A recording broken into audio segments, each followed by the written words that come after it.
औज़ुबिल्लाहिमिनश्शैतानिर्रजीम बिस्मिल्लाहिर्रहमानिर्रहीम। First year की तालबात अस्सलामु अलैकुम।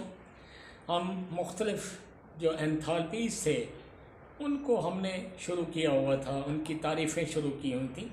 Enthalpy of reaction, enthalpy of formation, enthalpy of atomization, अब है एंथैल्पी ऑफ न्यूट्रलाइजेशन। न्यूट्रलाइजेशन क्या अमल है? तेज़ाब और असास का मिलकर नमक और पानी बनाना, ये अमल तादील है, न्यूट्रलाइजेशन है। तो इस अमल में हीट जो खारिज होती है, जब एक मोल एसिड के एच आइन और एक मोल असास के ओ एच आइन, एसिड के एच आइन और असास के ओ एच आइन मिलकर एक मोल पानी जब बनाते हैं, तो इस अमल में जो हीट खारिज होती है उसको हम कहते हैं एंथैल्पी ऑफ न्यूट्रलाइजेशन। ये जितने भी स्ट्रॉन्ग एसिड हैं और जितने भी स्ट्रॉन्ग बेस हैं, उनकी हीट ऑफ न्यूट्रलाइजेशन की एक वैल्यू है और वो है 57.4। इसकी क्या वजह है? एक्चुअली जो है न्यूट्रलाइजेशन क्या अमल है? तेज़ाब के एच आइन और असास के ओ एच आइन के मिलकर पानी बनाना। ये दूसरे लफ्ज़ों में heat of formation of water है, क्योंकि तमाम तेज़ाबों और असासों में मिलकर पानी बनाना है। इसलिए हीट ऑफ न्यूट्रलाइजेशन तमाम स्ट्रॉन्ग एसिड की और तमाम स्ट्रॉन्ग बेस की सेम होती है। अलबत्ता जहाँ कहीं वीक एसिड आ जाते हैं, वीक बेसिस और वीक एसिड तो खैर अमल ही आसानी से नहीं करते, जहाँ वीक एसिड आ जाएं उनकी ये वैल्यू कम हो जाती है। ये एक छोटा सा सवाल भी अहमियत का हामिल है कि why heat of neutralisation of all the strong acid and strong bases is same. और उसकी वजह ये है कि actually heat of neutralisation is the heat of formation of water, और इस वजह से वो तमाम एसिड और बेसिस की वैल्यू सेम होती है। The standard enthalpy of neutralisation is the amount of heat evolved when 1 mole of H ion from an acid react with 1 mole of OH ion to form from a base to form 1 mole of water। जैसा कि enthalpy of neutralisation of sodium hydroxide by hydrochloric acid is 57.4। Note that strong acid HCl, strong base NaOH ionise होते हैं in dilute solution as H ion, Cl ion, Na ion, OH ion, when these solutions are mixed together during the process of neutralization, the only change, यहाँ से वो जवाब है, that actually occur is the formation of water, leaving the sodium ion and chloride ion as free ion in the solution. Thus the enthalpy of neutralization is merely, just को कहते हैं, is just the heat of formation है of 1 mole of liquid water from its ionic component. Heat of neutralization of any strong acid with a strong base is approximately same 57.4। Enthalpy of combustion, oxygen से जलने को किसी मुरक्कब के या किसी element के oxygen से जलने को कंबस्शन कहते हैं। तो इस अमल में जो हीट खारिज होती है उसको कहते हैं enthalpy of combustion. The standard enthalpy of combustion is the amount of heat evolved when 1 mole of the substance is completely burned in excess of oxygen under standard condition. किससे जाहिर करते हैं? डेल्टा H0C से। जैसा कि standard enthalpy of combustion of ethanol is 1368 kilo joule पर मोल। Reaction को ऐसे लिखेंगे, इथाइल अल्कोहल लिक्विड है और कहा था इसमें अगर आप हालते नहीं लिखेंगे तो नंबर आपके कट जाएंगे। जमा 3 मालिक्यूल ऑक्सीजन, 2 CO2 और 3 वाटर, और वैल्यू है 1368। एंथैल्पी ऑफ सॉल्यूशन, जब किसी सॉलिड को, जब किसी साइल्यूट को पानी में डाला जाए जो कि सॉल्वेंट है, तो इस अमल में जो हीट खारिज होती है या हीट जज़ब होती है उसको हम कहते हैं enthalpy of solution. Enthalpy of solution में हीट खारिज होगी, माइनस का निशान होगा। एंथैल्पी ऑफ अगर वो रिएक्शन एंडोथर्मिक है तो हीट जज़ब होगी, पॉजिटिव का साइन होगा। The standard enthalpy of solution is the amount of heat absorbed और evolved when 1 mole of the substance is dissolved in so much solvent that further dilution, अगर मज़ीद हल्का करें तो सोल्यूशन में और हीट ना निकले, that no further dilution result in no detectable heat change. जैसा कि enthalpy of solution of ammonium chloride is जमा 16.2 किलो जूल पर मोल, सोडियम कार्बोनेट की नफी 25 है। पहले केस में हीट जज़ब होती है फ्रॉम द सराउंडिंग, और उसमें हीट जज़ब होने की वजह से कूलिंग हो जाएगी सॉल्वेंट की, वाटर की, और ये जाहिर करेगा कि ये एंडोथर्मिक प्रोसेस है। लेकिन जहाँ हीट खारिज हो रही है वहाँ temperature of the solvent rises, showing that the process is exothermic.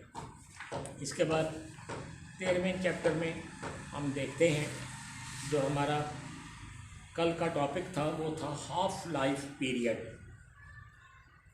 Half life period के लिए जनरल एक्सप्रेशन क्या थी कि it is inversely proportional to initial concentration, जिसकी ताकत क्या है, ऑर्डर ऑफ रिएक्शन -1। छोटी सी एक पहली मिसाल देखें। कहता है एक रिएक्शन है, HI से H2 और I2 बना। जब रिएक्शन शुरू हुआ तो मिकदार थी HI की .05। इसका रेट कांस्टेंट K .079 है।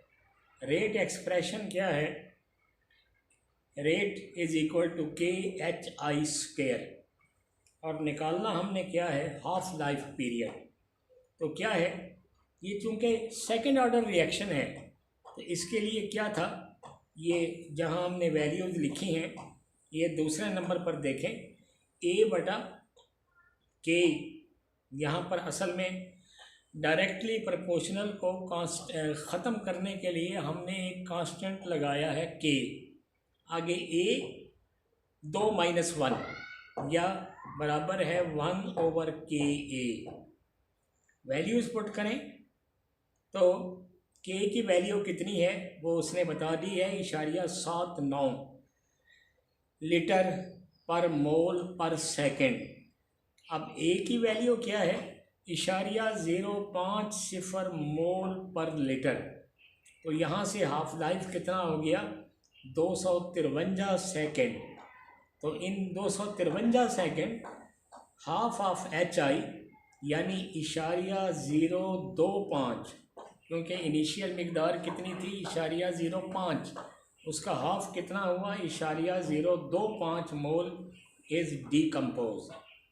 रेट डिटरमिनिंग स्टेप, असल में हम कहते हैं कि जहाँ कोई रिएक्शन एक से ज़्यादा स्टेप में होता है, 2 स्टेप में होता है, 3 स्टेप में होता है, तो जो हमारा स्लो स्टेप होता है वो रेट डिटरमिनिंग होता है, और उस स्लो स्टेप में जो मिकदारें हैं उन पर रिएक्शन की रफ्तार डिपेंड करती है।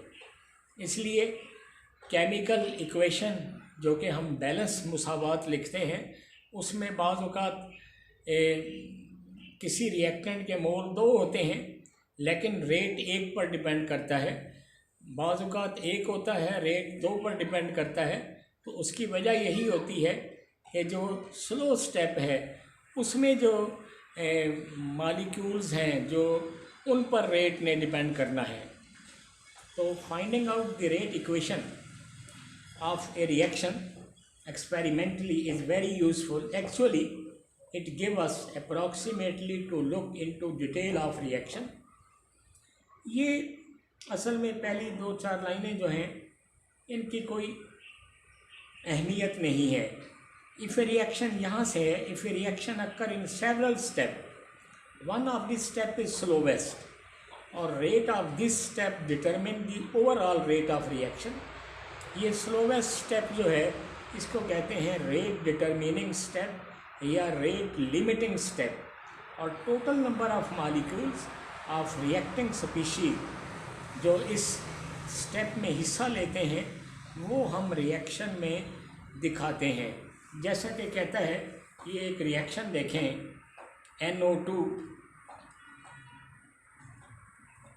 NO2 जमा कार्बन मोनोऑक्साइड NO जमा CO2।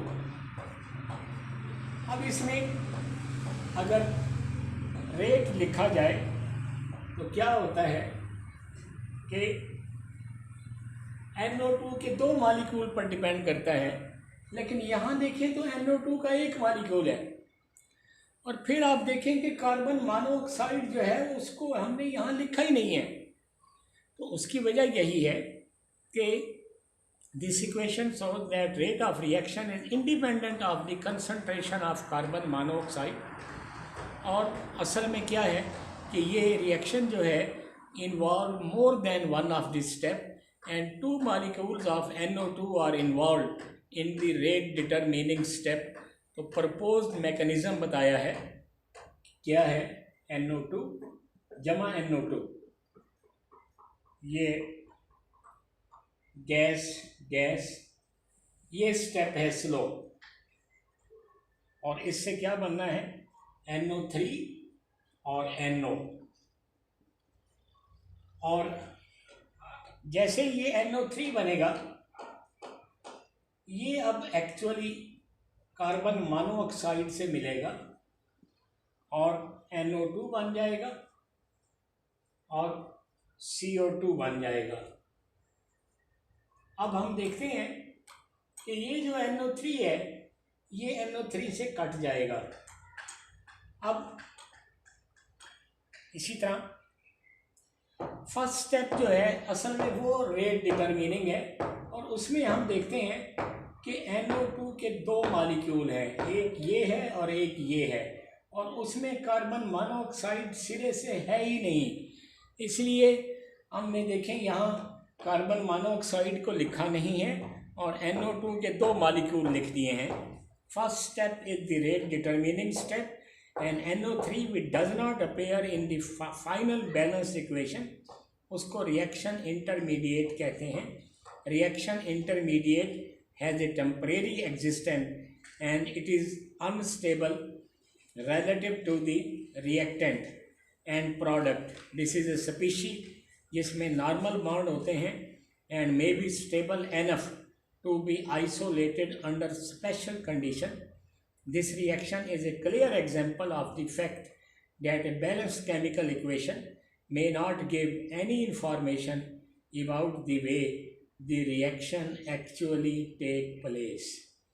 अब इसको हम फिर इकट्ठा कैसे लिखेंगे कि